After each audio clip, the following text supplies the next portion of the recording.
안녕하십니까. 일거영득 최영득 원장입니다. 지난 시간에 2028 대입 정책이 고교학 점수를 흔들었다. 그런데 그렇게 흔들린 대입을 대학이 바로 세우기를 희망한다, 바라본다, 바꿀 것이다. 여러 가지에 대한 방법들을 좀 찾아보도록 하겠습니다. 일단 지난 장표는 여기까지였어요. 그래서 2028 대입 개편에 학생부 교과 5등급제와 정시수능 9등급제 그리고 통합형 수능이라고 하는 것들이 고교 학점제를 흔들어 놨다라는 부분 좀 설명드렸습니다. 논서적 평가를 학생부 종합전에서 좀 더 강조하겠다는 것은 오히려 고교 학점을 살리는 부분이었는데 나머지 것들이 너무 세다 보니까 오히려 저 부분은 선생님이 부담스러워졌다 이런 내용 좀 담았고요. 자, 그런데 지금 현재 이러한 부분들을 살릴 수 있는 주자가 하나 있다. 바로 누구? 대학이라는 거죠. 자, 그래서 대학은요, 고교학점제 평가 측에서의 영향, 문제점에서 정리하는 것이 아니라 어떠한 영향을 줄 것이고 2028 대입이요. 그리고 어떻게 운영할 것인지 생각해 보고요. 고교학점제를 성공적으로 운영하려면 대학에서 어떻게 나와줘야 되는지, 반대로 이렇게 나오면 고교학점제 위험하다라는 부분들을 단계적으로 설명해 보겠습니다. 자, 먼저요. 국가형 내신을 꾸준히 운영하는 곳이 있을 거고요. 활동을 더 열심히 하는 방향의 학교들이 생길 겁니다. 그런데 학생부 종합에서는 분명히 이 둘을 갈라서 학생부 종합형을 손을 들어주겠지만 우리가 학생부 교과형에서 이 교과만 운영하는 학교를 어떻게 바라볼 것인가 라는 거죠. 왜냐하면 사실은 이 교과만 바라보는 것도 고교학점제 취지에 맞게 움직여줘야 되는 거잖아요. 그러니까 결과적으로 교과형으로 남아있는 고등학교를 어떻게 대학에서는 이렇게 분석하고 저렇게 분석하고 페널티를 줄 것인가. 또한 고교학점제를 운영하면서 안정적으로 내신을 따는 친구들을 활동을 다양하게 하면서 내신을 잘 가꾼 친구들을 어떻게 더 우세한 점수를 줄 것인가 고민을 해야 되겠죠. 그래서 이렇게 변별력을 확보하는 방향으로 예측되는 건 세 가지 방법입니다. 첫 번째로요, 전공 교과를 반영한다. 두 번째로요, 전공 면접을 반영하고요. 마지막으로 수능 최저를 활용하는 방법도 있을 겁니다. 그렇죠? 자, 그래서 한번 이 내용들을 어떻게 대학이 움직일 것이냐라고 고려해 봤는데요. 사실 지금 2028년도 대입이 어떻게 운영될 것인가라고 생각할 수 있는 자료를 준 곳은 유일하게 서울대뿐이 없습니다. 서울대학교는요, 이 지역 균형 전형에서요, 앞으로의 변화들을 예고했습니다. 자, 그런데 사실 정확하게 알고 가셔야 될 거는요. 지역 균형 전형은 학생부 교과 전형이 아니라 학생부 종합 전형에서 일반계 고등학교들이 조금은 경쟁력을 갖출 수 있도록 각 학교에서 2명씩 선발하는, 그리고 이제 변형되는 2028 대입에서는 3명씩 선발하는 방법이니까요. 사실 이런 방법들이 다른 대학에서 직접적으로 사용되지 않을 수 있다는 건 명심해 두시기 바랍니다. 그렇지만 학생부 교과 전형을 보는 방법 중에 하나로 예측을 해보자라는 용도로 써보겠습니다. 자, 먼저요. 학생의 개별 학습 과정을 적극적으로 바라본다라는 부분에서 전공 교과가 발전되는 보여지는 것은 확인이 됩니다. 그런데 역량 평가를 해서 면접까지도 보이지만 수능 최저는 폐지되네요. 자, 이런 식으로 저 세 가지 항목을 정확하게 어떻게 섞어서 사용할 건지가 각 대학마다 다르게 나타난다는 것이죠. 자, 그래서 결과적으로요, 고교학점제 시기에서는요, 아마도 이것을 어떻게 효과적으로 운영할 건지에 따라서 이거 그냥 내신 열심히 따는 게 낫겠네, 선택 과목 적당히 하고 수강자 수 많고 그리고 내신 따기 좋은 거 듣지 뭐, 이런 방향으로 갈 수도 있다는 거죠. 그러면 고교학점제가 망가지는 거죠. 그런데 이 서울대에서는 저 SNU 평가의 면접 도입 방식을 보면 그렇지는 않은 것 같습니다.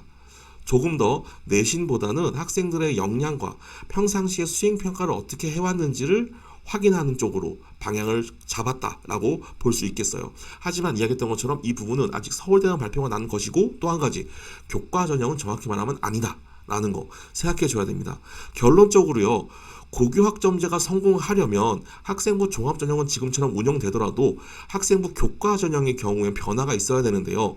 등급, 수강 과목, 그 다음에 비교과 영역들, 그리고 이 수능들을 어떻게 적절하게 안배를 해서 단순히 내신만 따려고 하는 친구들한테 페널티를 줄 것인지를 정확하게 보여줘야 된다인 겁니다. 이러겠죠? 내신만 따는 게 뭐가 어때서라고 말씀하시는 분들이 계실 겁니다. 지금 제가 말씀드리는 건 계속 말씀드리지만 고교 학점제가 정확하게 서기 위한 방향을 말씀드리는 겁니다. 네, 그렇습니다. 자, 그런데 문제가 있어요. 만약에 고교학점제가 그럼 깨지는 경우는 어떤 경우냐라고 하면 아래쪽에 보여드렸어요. 제가 말씀드렸던 것처럼 내신 일관, 즉 진로에 맞게 중요한 거 아니고 너 내신만 잘 따면 돼. 무조건 내신이야. 라고 학생부 교과전이 꾸준히 운영되거나 혹은 아이 몰라 다 모르겠고 그냥 우리 본고사 봐서 알아서 뽑을게 처럼 대학이 너무 심하게 막 나간다 라고 할 경우에 또 이 공교육 정상화, 고교학점제 안정화가 무너질 수 있겠죠. 그래서 이 부분도 고려할 사항이다 라는 거 한번 생각해 볼 수 있겠습니다. 자, 다음으로는요. 수능에선 어떠한 변화를 일으킬까? 가장 문제는 이거죠. 전공 적합성을 확인할 수 없다라는 겁니다. 이 친구를 뽑아놔서 1학년 때 과연 기초 과목도 전부 다 수강할 수 있을까? 문과인지 이과인지도 모르는데 아니 그 물원화원 지금 현재 해당되는 이 과목도 했는지 안 했는지 모르는데 이게 문제인 거잖아요. 그러니까 이런 방법들이 있겠죠. 변별력을 확보하기 위해서 전공 교과를 반영하거나 아니면 전공 면접을 하거나 이 부분까지는 우리가 교과 종합 운영 방향 똑같네요. 마지막으로는 수능인데 수능 실적을 볼 수는 없으니까 전공 영역에 가중치 좀 줄까? 이런 방법도 있을 수는 있겠어요. 예를 들어서 통합사의 비율을 좀 더 높인다. 통합과학의 비율을 점수를 좀 더 높인다. 이 정도의 가중치. 근데 사실 이걸로 전공 적합도를 확보하기는 좀 어려울 수 있겠죠. 어쨌든 이 정도까지 생각해 볼 수 있을 겁니다. 근데 사실을요. 전공 면접 반영도 쉽지가 않아요. 왜 그럴까요? 그 수능 보는 모든 친구들 다 면접 본다고요? 아이고 대학에서 난리가 납니다. 그래서 아마 이쪽의 포인트는 전공 교과를 반영하지 않을까처럼 보이고요. 똑같이 서울대도 이번에도 한번 확인해 보겠습니다. 자, 서울대는요. 정시 모집 일반 전형을요. 지금보다 더 심하게 교과 역량 평가를 하게 되는데요. 일단 1단계를 수능 3배수로 뽑습니다. 근데 여기서 중요한 것은 등급 합산입니다. 그러니까 표준 점수가 아니라 우리 지금 변환 표준 점수로 하는 게 아니라 등급으로 하니까 조금 더 둥글둥글게 뽑히겠죠. 그리고 2단계에서 100분위로 60점을 환산을 하고요. 마지막 교과 역량 평가를 합니다. 그런데 단순히 교과 역량 평가가 내신만 반영한다라고 하면 또 내신 5등급과 수능 9등급을 활용하는 거니까 너무 뾰족하게 고교학점장 틀어지죠.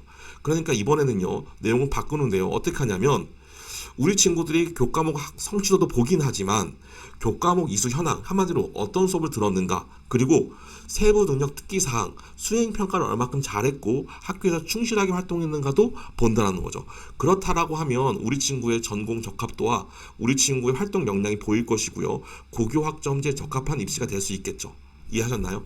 자, 그래서 이 부분을 조금 더 잘해라 라는 의미에서 아마도 이 대입제도 개편안에 따른 대입전형 자료 변경 사항에서 보면 과목별 평가 자료에 수행평가의 비중 어떠한 수행평가를 했는지 어떻게 평가를 하도록 노력했는지에 대한 항목들을 추가로 대학에 제출해준다라는 것도 푸시 해주고 있습니다. 즉 무슨 뜻이냐면 만약에 이 정시 수능에서 교과 역량 평가 그리고 학생들의 내신 등급과 그리고 주요 등급 활용을 어떻게 할 것인가에 대한 부분을 잘 한다면 그래도 고교학점을 살 것이다 인 거고요. 이 부분이 되게 어려운데요. 재수생의 불이익이 있겠지만 이 정시 비율을 줄이고요. 이런 교과 역량 평가를 하는 비율을 점진적으로 증가시켜야 된다라는 것이 미래 방향입니다. 재수생을 어떻게 줄여라는 반박이 있을 수 있겠죠. 하지만 고교학점제가 잘 돌아가려면 고등학교 1학년, 2학년, 3학년 때 갑자기 내신이 안 나와서 나 그만두고 수능할래, 나 검정고시 볼래 라는 친구들이 많아지면 고교학점제가 잘 돌아갈까요?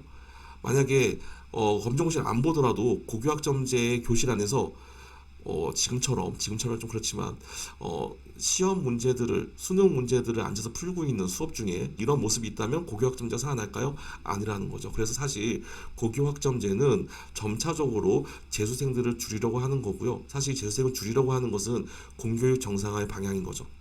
자, 그런데 만약에 이게 고교학점제에 위협을 준다라고 하면 이런 두 가지 방향이 있겠습니다. 지금처럼 표점 100%로 그대로 간다.